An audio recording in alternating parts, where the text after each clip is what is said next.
Сіз кімсіз? Есім Бекзат, жасым 32-де, мен игроманмын. 6-7 жыл уақыт құмар ойын ойнағам. Ставка тіккем, букмекерский контора. Бұл қалай басталды? Сіз біреуден көрдіңіз бе? Неліктен игроман болдыңыз?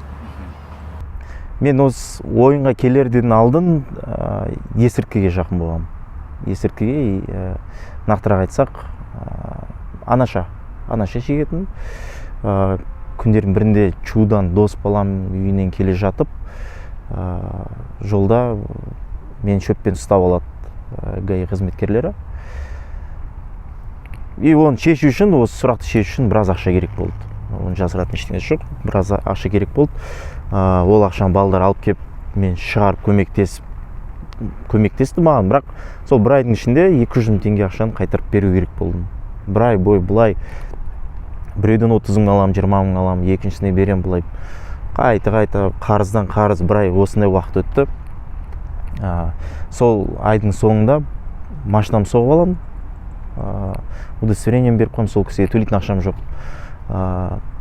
И осы мәселем басым кіріп отырған кезде, қатып отырған кезде, туған інім айтып қалды. Букмекерский контора бар, осындай ВКонтакте осындай группа бар. Сол группа көмектеседі көтеруге деп. И сол кезде бір ой келді. Көрейінші, неге көрмеске дегендей. Содан басталды. Бірінші күні 3000 теңге счет ашып, счетқа ақша салып, 3000 теңгеден 36 мың теңге көтерген кезім бар. Просто қойған жоқпын, оны қоя бермейтін, бір жүйе ойластырып, өзім математика, физика, сонда кішкене есептеуге жақын болатын. Бірінші түні 36 мың теңге көтеріп, одан кейін 300 мың, екінші, үшінші күні уже, и бір аптадан кейін, бір айдың ішінде менде уже 1 миллиондай ақша болып, счетта есепте тұратын. Машинам жөндетіп алдым, қарыздарымнан құтылып, өмірім бір лезде өзгеріп кетті. Бір күшті өмір болып көрінді. Өмірім бір рахат жүретінім. Тамақ жейтін жерім ресторан, жүретін жерім ол жақсы жерлерде жүріп, тамақ жейтін, айналатын қыздар, балдармен, достарым қасында. Үйге бармайым, үнемі бір квартира арендовать етіп қоям, күніне төлейтін посудочный, сол жерден шықпайым. Тамақты заказға берем, барып, немесе барып жақсы жерден ішіп келем, жақсы жерден киінем. Өмірім бір армандағы бір өмірге ұқсап кетті, білмеймін, бұрында армандайтын осындай жақсы өмір сүрсем, жақсы жерден киінсем, жақсы жерден тамақ ішсем деп. Бірақ ол ұзаққа бармады. Ойынның бәрі басында бір жүйемен құрастырылған ойын болатын, именно жүйе арқылы. Өзімнің жеке бір формулам болатын, былай айтатын болсақ. Бірақ оның бәрі жұмыс істемейді екен. Бір күні екі ставкамен, мен былай ойнайтын, миллионнан жоғары ақша көтерсем, 200-300 мың соны шешіп аламын да, соған өмір сүрем, күнімді көрем. Миллион тұратын, ол бір ереже болатын, сондай ереже болатын. И бір күнде өзім жүйемнен басымды басқа нәрсеге уже азарт пайда болғасын, басқаша ставка қоя бастадым. И миллион теңгені екі ставкамен ұтылдым. И ұтылған кезде сондай сезімде болдым, как будто ол ақшаны мен өмір бақи жиына бір еңбектермен тапқан ақша секілді болдым. Ой, неужели осындай деп. И ол ақшаны міндетті түрде тез арада қайтару керек деген ой туындады. Оны қалай қайтарам, оны қалай істеймін. И бірінші ойыма келген нәрсе ол біздің үйде үнемі әкем ешқашан банкте ақша ұстамайтын. Ол үйде ұстайтын ақшаны. И есіме түсіп кетеді, бұрында мен үйде жинап жүргенде, пол сүріп жүргенде әкемнің төсегінің астында ақша тауып, долларда ақша тауып көріп қойғам, соны алатын, есептейтін, орнына қоятын. Үйде қорқыныш болмайтын, мынау үйде біреу ұрлайды, бүйтеді деген ондай ой болмайтын.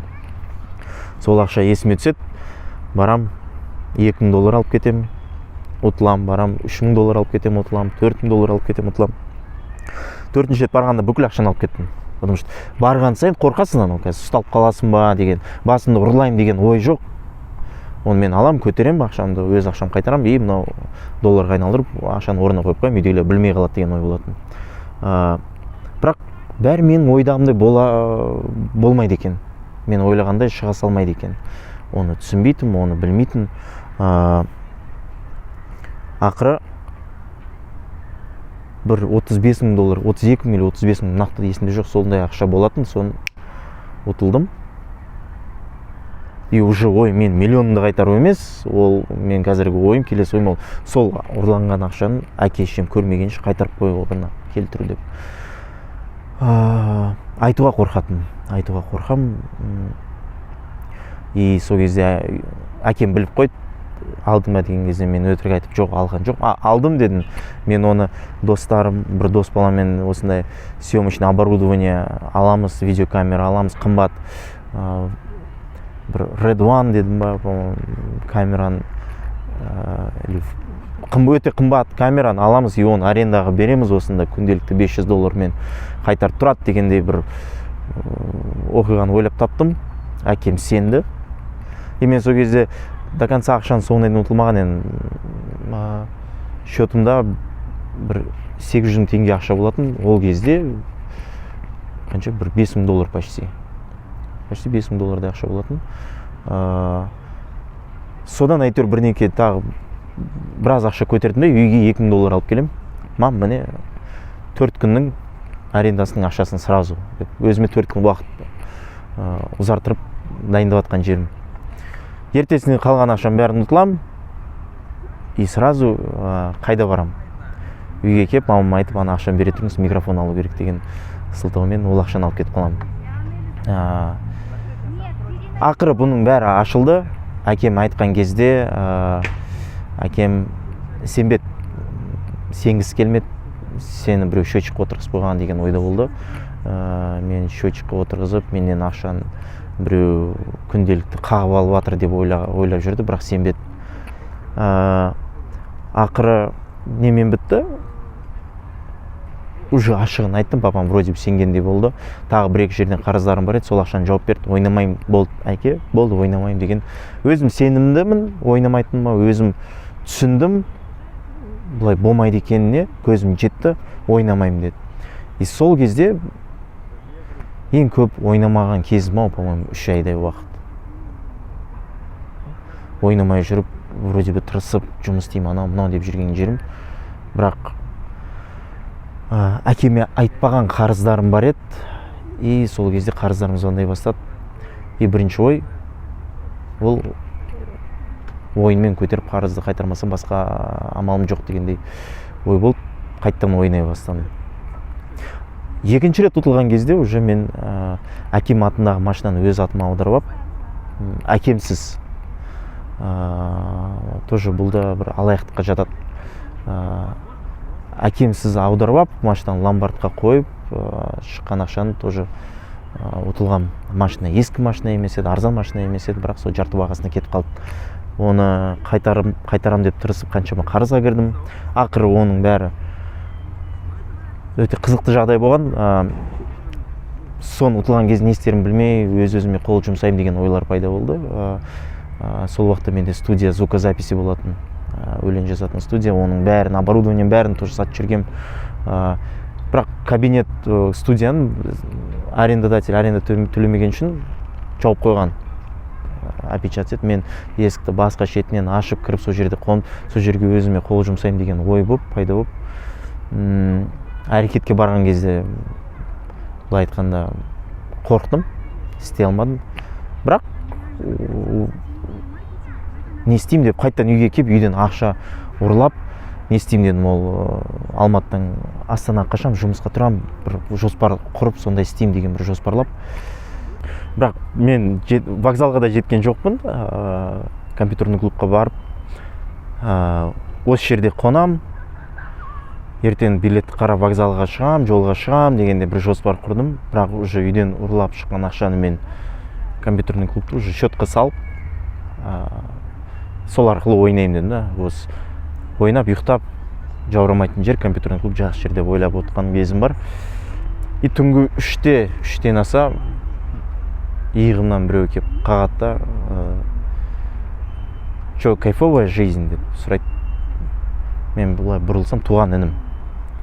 Сөйтсем олар мені іздеп жүр. бүкіл Алматыда іздеп жүріп осы компьютерный клубта мені тауып алған. Содан мен үйге бардым, жүріп папам күтіп отыр, білет машинадан тұлған бәрін білет, үйге қайт деп. Үйге келген кезде әкем давлениесі көтеріліп кеткен, сол сөзді естіп. Мен ойнамайым, болды. Әпкем жылап, кішкентайлар жылап, жиендерім. Болды, қойдым, анау деген жағдай болды. Артынан үйде отырып, үйдің брусчаткасын, үйдің жұмысын қайттан бір айда ойнамай жүрмін. Бірақ уақыт өте қайттан бастадым. И уже тендер, сол кезде тендермен жұмыс істеу бастадым. Сол тендердің ақшасын ұтыла бастадым. Досымның ақшасын ұтыла бастадым. Өкіметпен жұмыс істеп жүріп, өкіметтің ақшасын алып жұмысын істемей, сондай жағдайларға дейін барды уже. Балдардан достарым азайып кетті. Балдардың қарыз алатын адамдар азайып кетті. Кредит бермейді. Араласатын адамға мен адам ретінде қарамаймын, бір тұлға ретінде қарамаймын, мен ода бір кошелек, банкомат көремін. Құндылықтар осылай өзгере бастады да. Отбасыда, семьяның ішінде, үйдің ішінде бір жылулық жоғалып кетті, бір үйдің берекесі қашып кетті. Үйім іші бір үңгір сияқты болатын. Суық, сырт үсті бір үйдің бір жаны жоқ, бір жылулығы жоқ, сөйлескен кезде ешкіммен жылы сөйлеспейтін сияқты да. Менің ойының арқасында бір-біріне сөйлеуге қорқады. Папам қорқады, мамама айтса, мамам денсаулығы нашар. Мамам папама айтуға қорқады, давлениесі көтеріліп кетіп, бірнеке болып қала ма деп. Ешкіммен сөйлеспейді. И күндердің бірінде осындай бір 3-4 рет сондай қарызын жауып жүрді, бүйтіп қарызға кіріп кетем, жауып жүрді.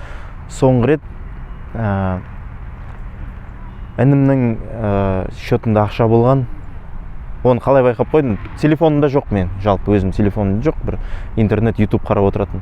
Інім, мә телефон, мә алып не істеп тұр. Артынан ештеңе жақсы, бір арам ойлап жатқанда жоқ, ол білмейді. Мен телефонын алып YouTube қарап отырған кезде сообщение келеді түнде: ваш депозит пополнен, осындай ақша, депозитіңіз осы айда осынша түсті деп. Қараймын, депозитінде әжептәуір ақша бар екен. Сөйтсем, әкем інімнің атына депозит аштырып, сол жерге ақша құйып жатыр ғой.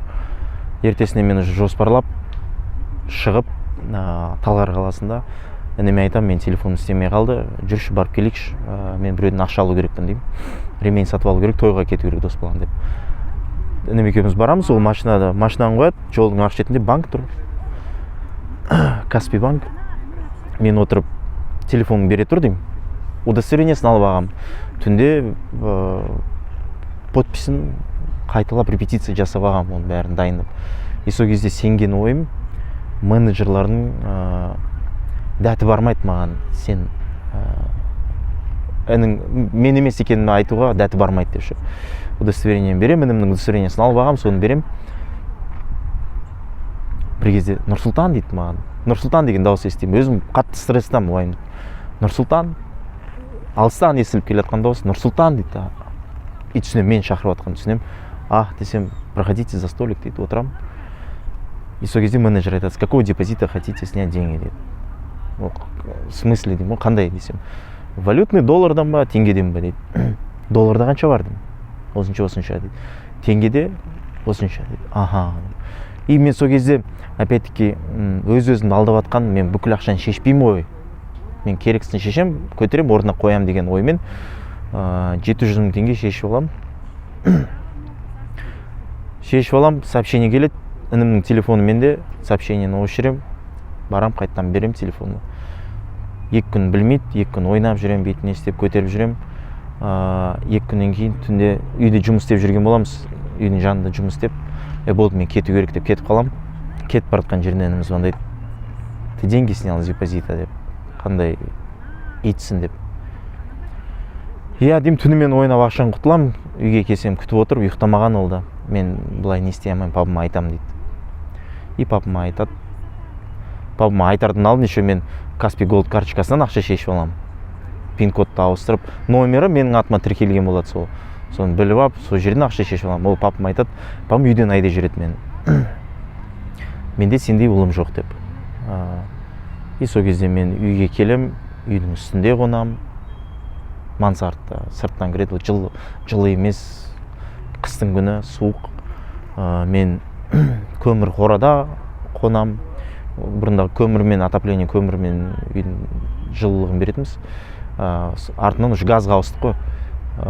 Ол жерге ешкім кірмейді. Сол кезде көшеде жайылып тұрған паласқа оралып, ескі киімдерге оралып етіп жатқан кезім бар. Түнде ұйықтай алмай, есімде бар. Үстінен, паластың үстінен крысалар жүргенін білемін да, есімде бар. Ол менің түбім жеткен жерім. Сол ойынның арқасында баняда мұздай бетонның үстіне қонған кездерім бар. Тоже қонып, қазір мамам сыртқа шыққан кезде үйге кіріп кетем деген ойлар сөйтіп кіріп жүрген кездерінде болған.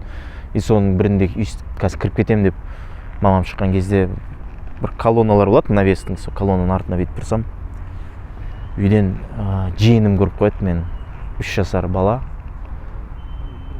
Тыныш деп кір деп етіп, уже кетем деп отқан кезде жүгіріп аяғымнан ұстап алады, сыртқа шығып. И мен уже қашамаймын, ешқайда жасырынамаймын. Сол кезде мамам айтуға тура келді, мама осындай. И Ташкентке қашып кетем. Мамам Ташкентке жібереді, мен қолым ақша ұстатып Ташкентке кетем. Бір 45 күн Ташкентте жүремін. Өз Ташкентте тумасымын. Туысқандарым бәрі мама жағымнан, нағашы жұртым, өз жұртым бәрі сол жерде. 45 күн ішіп жүрдім. Ойын есірткі болмағасын. Өмірімде арақ ішпейтін, бірақ сол кезде арақ іше бастадым. Мынау боль дейді ғой, соны ұмыту керек болды ғой, арақ арқылы. И 45 күн уже арақ іздей бастадым күннен күнге. Бір күн арақ болмаса, екінші уже іздей бастадым. Уже сезем да, бір тәуелділік пайда болатқан араққа деген. Сол 45 күннен кейін мамам жаңа жыл өтті, жаңа жылдан кейін мамам кеп, емделейік осындай деп айта бастады. Менде бұлай қалдыруға болмайды, барайық, шешейік, сұрақтарым шешу керек. Мен өз үйіме қайтып келе алмадым, потому что ел іздеп жүрмен. Дос балам машинасын, бірге тендермен айналысып жүрген дос балам машинасын ломбардқа салып жүріп, қашып жүрмін бәрінен.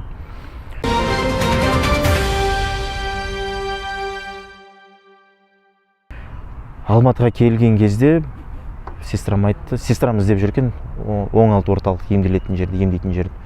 Әкем айтты, не емделесің деді. Мен саған көмектесем деді. Не?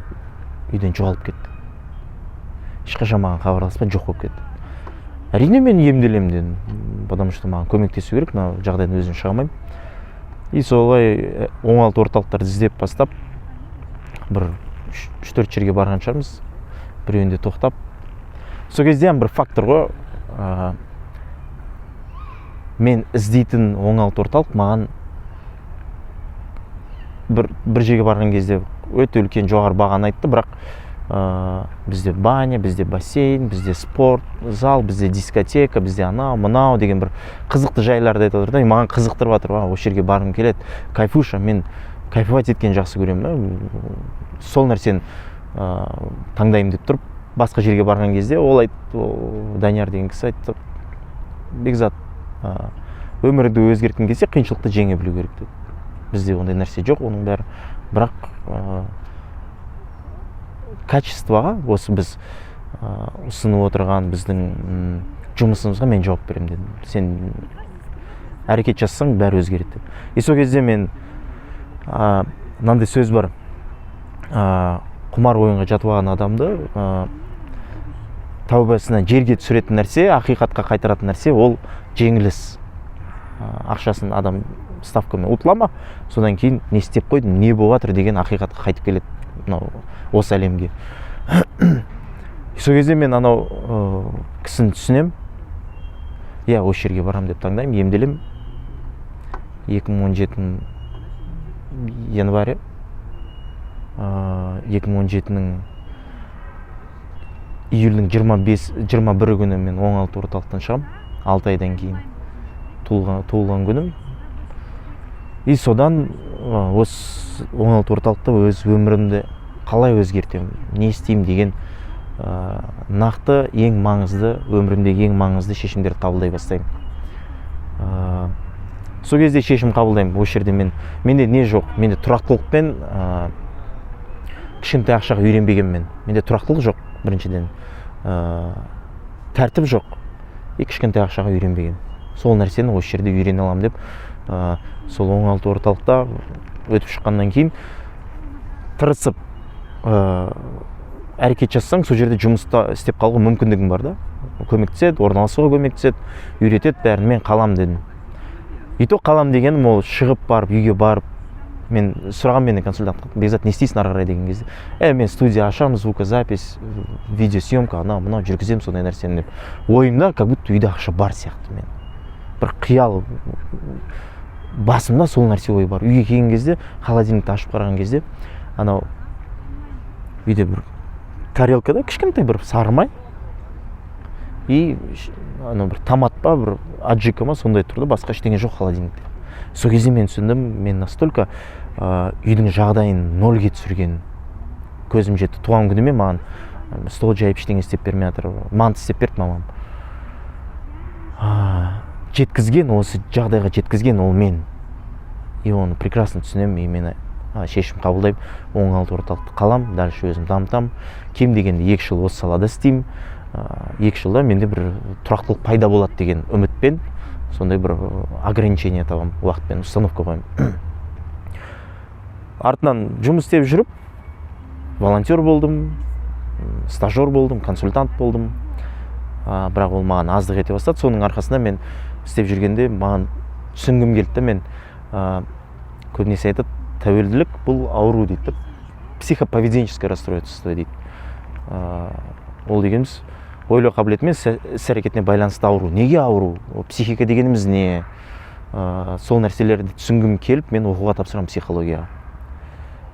Психологияға тапсырып, оқуымды оқып, неге ауру екенін түсініп, ары қаратай дипломды қорғағым, өз күшіммен жазып, осы дипломды қызығушылықпен жазып, зерттеулер өткізіп, дипломды қорғаймын. Осы салада ары қарай уже 6 жылдан асып кетті істеп келе жатқаныма. Ал қазір осы біздің елімізде құмар ойындарға құмар жастар көп пе? Және олар қай жерде емделіп жатыр? Емдеуге бола ма жалпы? Біздің елімізде құмар ойынға құмар болып жатқан жастар өте көп. Өкінішке орай көп отбасы оны білдірткісі келмейді. Ол ұят. Біздің біздің қазақта ұят деген нәрсе, қазақты ұят өлтіреді. Қалай дөрекі естілсін, бірақ көбінесе осындай отбасыда осындай мәселе пайда болған кезде ата-аналар жасыруға тырысады. Қалай қарызын төлейді, жұмыстағылар біліп қоймасын деп, ойбай ел білсе, мынау игроман деп біліп қойса ұят қой деп бәрін жасырып жүреді да, артынан ол бала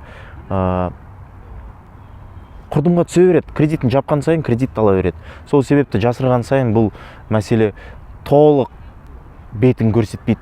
Қаншалықты, қандай масштабта үлкен екенін көрінбейді. Бірақ мынандай дәрежеге жеттік. Әрбір адам өзі жеке көрмеген болса да, сондай адам таниды. Сондай мәселеге тап болған адамды как минимум таниды. Соның отбасында осындай мәселе бар екен, как минимум таниды. Сондай дәрежеде қазір бұның бәрі емделеді. Просто ел білмегесін наркологияларға жатқызады, государственный, қалай емдеуге білмейді екенін білмегесін жатқызады, тырысады. Өздері емшілерге апарады, бақсыларға алып барады, армияға жібереді. Оның бәрінде қалай деймін да, армияға жіберуге 18-ге толған баланы, паспортпен 18-ге толды мысалы, бірақ психологический возраст бар и паспорттағы возраст бар да. Паспортпен 18 болса, психологический возраст мына жеріндегі бір 13 жасар бала. Он неден өткізеді, военкоматтан бір-екі тестпен өткізеді, мышлениесі дұрыс, анау дұрыс деп барғаннан кейін ол жерде неге суицид көп? Ол ойын тоқтатпайды. Сондай жағдайға тап болғаннан кейін армияда суицид осыдан көп нәрсе көп туындайды. Сол кезде біз есі зрелостьқа жетпеген адамға қолына біз қару ұстатамыз. Қаншалықты ол дұрыс, қаншалықты дұрыс емес. И ол шешім емес. Армияға жіберу балдарын сол жерде өзгеріп келеді. Жоқ, ол шешім емес. Осындай частный оңалту орталықтар бар. Солар арқылы емдеуге болады. Қазіргі уақытта Қазақстанда көбейіп келе жатыр, дамып келе жатыр. Солай оңалту орталық арқылы, ұзақ изоляция арқылы емдеуге болады. Өзінің бір алгоритмі бар. Қазір ата анаңызбен, туғандарыңызбен қарым қатынасыңыз қалай? Қарым қатынасым жақсы. Қазір осы емделіп не істеп шыққаннан кейін 2 жылдан кейін үйлендім. Ташкенттің қызын алдым, Ташкенттің қазағын алдым. Әке атандым. Әкемнің, шешемнің ұлымын. Тік көзіне қарай алам. Ақылдасып отыра аламыз, ақылдасып бірге шай ішіп, бұрында тез шай ішіп жоқ болып кететін, тез тұрып кететін, бірге отырмасқа. Қазір оның бәрі бар. Жоспарлаймыз алдында болашақты. Туысқандармен араласам, үйлеріне барам, үйге қонақ келетін болды. Ойының арқасында барыс келіс жоғалтқан болатын. Ешкімнен жасырмаймын бұл мәселе болғанын. Толық объемда қайын жұртым дұрыс білмейтін шығар бұл мәселені. Үйленетін кезде келіншегіме айтпағам. Айтқам, бірақ машинаны ұтылдым, осынша ақша ұрладым деген нәрселер айтылмаған, бірақ ол толық объемды түсінбеген, бір интервьюмді көрмегенше, ой, осындай мәселеде ма деп түсінбеген и байқамаған. Қазіргі уақытта именно отбасы, достар, туысқандар, қарым қатынасым бәрі жақсы. Ал енді жаңа 6 жыл болды, енді тазамын деп жатсыз ғой. Енді бұрынғы өміріңіз ойлағанда не сезінесіз? Бір өкініш бар ма жалпы? Не ойлайсыз? Бұрынғы өмірімді еске алған кезде бір грамм өкініш жоқ. Қазіргі уақытта жоқ. Осы 6 жылдың ішінде бастапқы кездерде болды. Деп. Бірақ қазір өкініш жоқ. Қазір мен бұл нәрсеге бір ең қымбат, ең ұзақ өтетін тренинг ретінде қараймын. Өмірімде бір қиын жағдай болды, түстім. Содан шығу жолы әлі күнге дейін сол тренинг жалғасып келе жатыр. Бұл тренинг үшін мен бір 200 мыңдай $ақш ақшасын төледім, өтедім. Қазір күнге дейін есептеп алсақ, там бір 13-14 жылдай уақыт бөлдім, бердім. Өмірімнің осы тренингке төледім. Өкініш жоқ. Бұл тренингтен, бұл жағдайдың өзінің позитивті моменттері бар шығарып, іске асыратын. Менің әкем, әке жағымнан келетін айтатын болсақ, әке жағымнан туысқандарым бәрі врач пен мұғалім. Шешем мұғалім, шеше жағымнан ағалары тоже врач. И мен бұрында бизнес бастаймын, өлең айтам деген кезде әкем айтатын: сен не врач боласың, не мұғалім боласың деген. Одан алыс бармайсың. Ақыры қазір мен психолог болып жұмыс істеймін, оңалту орталықта, өзім сияқты балдарға көмектесем. И әкем анда-санда еске түсіріп қойды осы сөзін, есіне айтушы едім: сен алысқа бармайсың, бізден алыс кетпейсің. Біздің еңбектерімізбен тапқан ақша ғана бізді адам қылады деп айтатын. Айтып жатсыз ғой, қазір игромандар көп деп. Олар неліктен көбейіп жатыр? Не нәрсе ықпал етіп жатыр оларға ше? Жоқ, бәрі жеңіл ақша табуды көздей ма? Жоқ, қазіргі мынау түрлі жарнамалар әсер ете ма? Оның түрлі жарнамалар, жеңіл жолмен ақша табатын ой.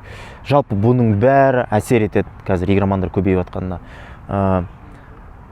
Мәселе ойында емес қой.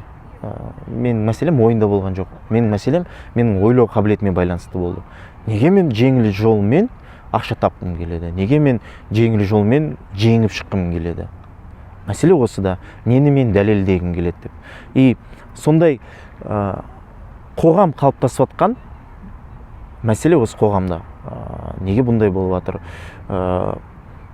Неге үкімет рекламаларды, осы жарнамаларды жоғалтпайды? Реклама, жарнама ол көзге түскен кезде ғана еске түсіретін нәрсе.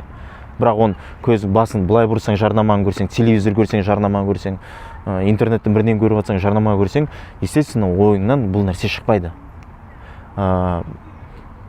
Оған бәрі әсер етеді.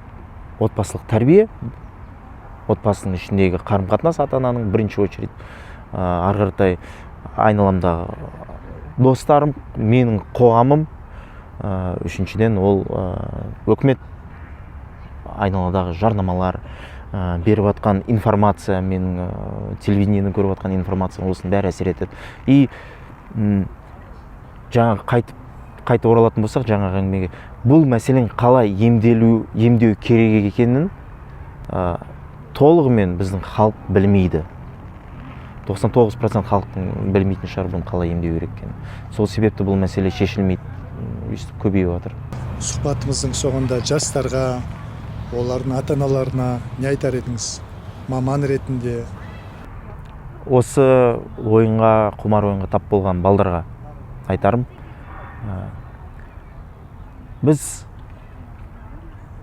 Мен ойнап жүрген кезде мен ойлайтын бұл жолдан шығамаймын деп. Немесе осы жолдың жалғыз шығатын, осы жерден осы мәселені жалғыз шешетін жол ол ойын арқылы көтеріп жауап кету жоқ. Ол қате ой, бұл мәселені шешуге болады, бірақ ойынмен емес. Бұл қарыздардан құтылуға болады, бірақ ойынмен емес. Оңалды орталықтан шыққалы бері менде 19 миллион қарыз болатын. 6 жылдан көп уақыт өтті. Әлі күнге дейін қарызымды өтеп келе жатырмын. Бірақ бір рет ойын арқылы өтейім деген ой болған жоқ. То есть бұл мәселені шешуге болады, бірақ жалғыз өзіңіз шеше алмайсыз. Мамандарға жүгіну керек, ақыл сұрау керек, біреудің көмегі арқылы шешуге болады. Ал ата-анаға айтатын, жараның бетін жаппаңыздар. Ұят екен деп жасыруға болмайды. Бұл мәселе бұлай шешіліп кетпейді. Міндетті түрде мамандарға хабарласып, мамандармен ақылдасып, баланы емдеу керек. Бүгін емдемесеңіз, ертең сіздің мәселеңіз 2 есе 3 есе көбейеді. Көбінесе бізге ата-аналар келген кезде, ой, емдемейтін болып шештік, сендік деген кезде, мен мына сөзді айтамын, бір жылдан кейін қайтып келесіздер. Көбінесе бір жылдан кейін қайтып келеді, уже мәселенің деңгейі басқа деңгейде болады. Үндемеңіздер, ұят деп жасырмаңыздар.